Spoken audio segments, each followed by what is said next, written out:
du cœur.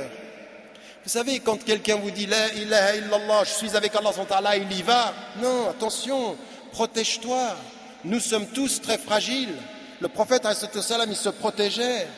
Le prophète, quand il parle aux croyants et qu'ils ont 13 ans de révélation, 13 ans de révélation, c'est dans la nuit qu'ils cherchent la protection. Sallu wa nasu niyam, priez pendant que les gens dorment, c'est ce qu'il dit à Médine, et il leur parle de cette force spirituelle. Il faut s'armer, ça ne s'arrête jamais.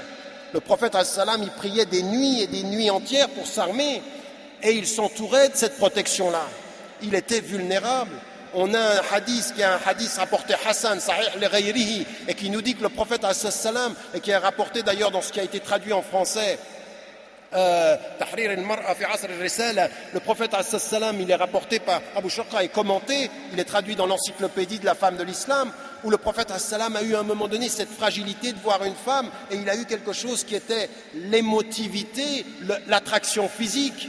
Et il est retourné vers son épouse Zainab, et le prophète s'est protégé par elle de cette fragilité-là. Ça veut dire quoi? Ça veut dire que nous sommes tous des êtres humains, que nous avons nos fragilités, et le prophète il est notre exemple par ses fragilités renforcées par un travail spirituel, de foi, de protection.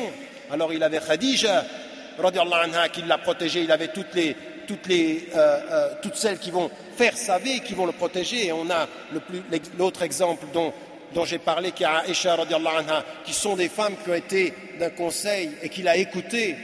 Le prophète dans des moments critiques de sa vie a écouté, parce qu'il n'était pas marié à des femmes qui n'avaient pas de caractère. Le prophète est marié à des femmes de très grand caractère. Elles ont un caractère, et quand elles parlent avec raison, elles parlent avec raisonnabilité, et il les écoute. Salama, de Sulh al-Hudaybiyah, il l'écoute quand elle lui propose d'aller faire le sacrifice, ils le suivront.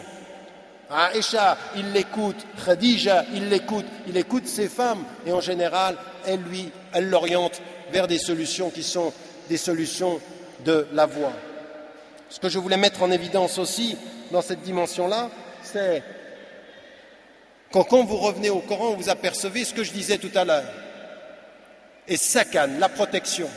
Quand vous avez hunna libasun, la protection encore.